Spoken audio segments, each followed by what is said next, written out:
Hi, do you know how the human brain works when we read or work with words and pronunciations? I'll show you. There were some studies where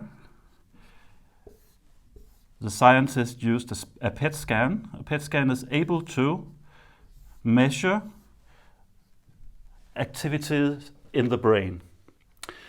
And one of those studies, the scientists were interested in finding out whether there's some difference between the way dyslexics read and the way the non-dyslexic reads.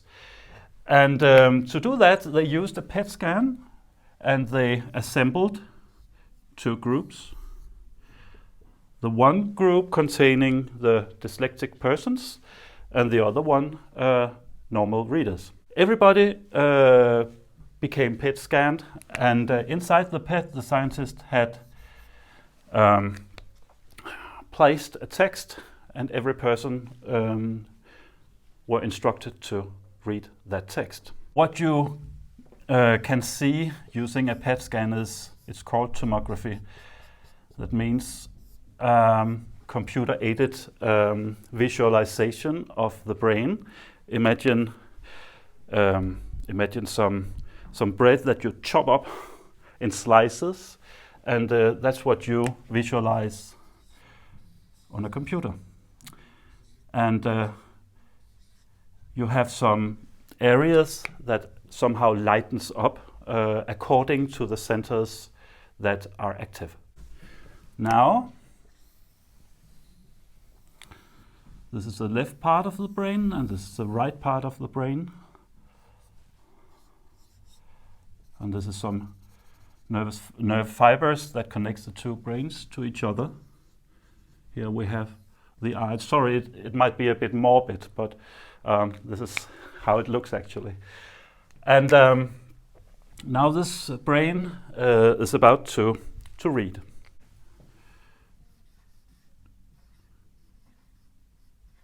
This is an information. In order to process this information, we have to recognize the information as a picture. So the information enters here through the eye and travels all along this path towards the visual center. And it is located in the posterior or backside part of the brain. Now this information is stored as a picture. This is the camera. The information has not been read so far, because in order to read a word, we have to estimate or determine its pronunciation. And the brain has one center. In fact, it's many centers, but I draw it as one. And this becomes active when the picture is transferred to the center. This area is very important for reading and writing, of course, because it's able to construct or synthesize the corresponding pronunciation to this information, okay? So, well, it has nothing to do with music, but this is a tune somehow. I just draw it as a tune.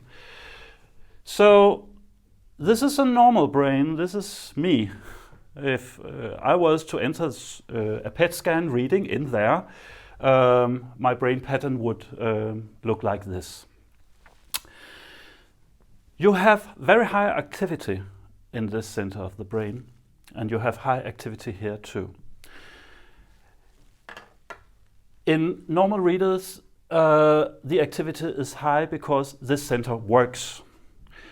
And that it makes normal readers able to read any word, even words they have not seen before. Now I will draw what happened, or how it looked when the dyslexics entered the scan, reading the same text, of course.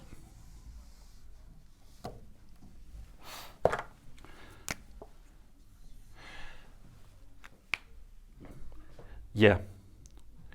This center seemed not inactive, but its activity were low.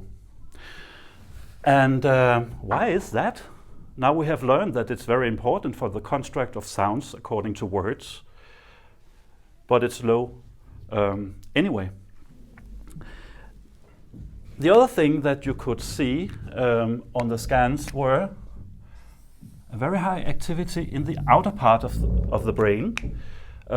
It's called the Neocortex. It's lying like the bark on the tree, the outer layer of the brain. Sorry about my English. The outer part of the brain is very active. And why is that? The outer part of the brain contains the long-term memory, the thing we must remember in our lives. So, I will draw the long-term memory, or visualize it, as a drawer containing or storing all these critical, important informations. On the best of the scans, you could see a connection or a little area lightening up here. That's why. Yeah, let's think about that. Why is that?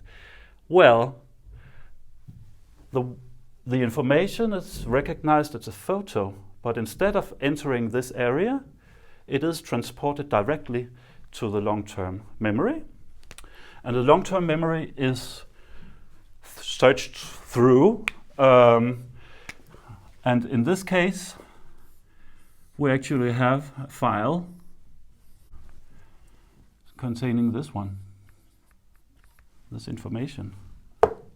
And within this file, you have a pronunciation, a sound file, popular speaking, based on memory.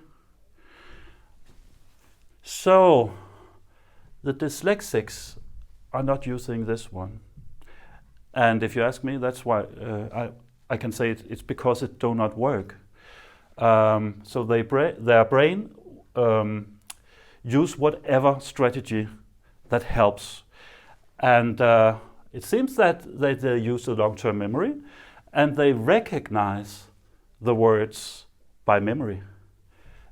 And they try to recognize the sound connected to each picture.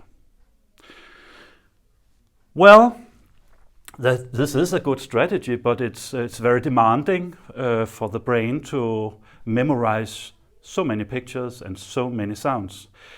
I have not spoken about spelling, but that contains even more information. So this is very challenging on a cognitive level or mental level to be a dyslexic.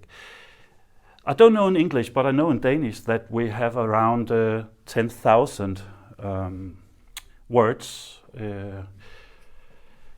to remember and to spell and to pronounce. That's a huge amount of information to remember. It might explain why dyslexics often become so tired when reading and writing. Okay, this is a word I have constructed myself. It does not mean anything. It doesn't even exist. But we do agree that it must contain a pronunciation or sound. And if you have an effective area here, the brain will be able to construct or synthesize the right pronunciation for this so-called word. It says Braille Prax. Well, so people that who do not have dyslexia will be able to read any word, and people who have dyslexia will feel very challenged when encountering words they have not seen before.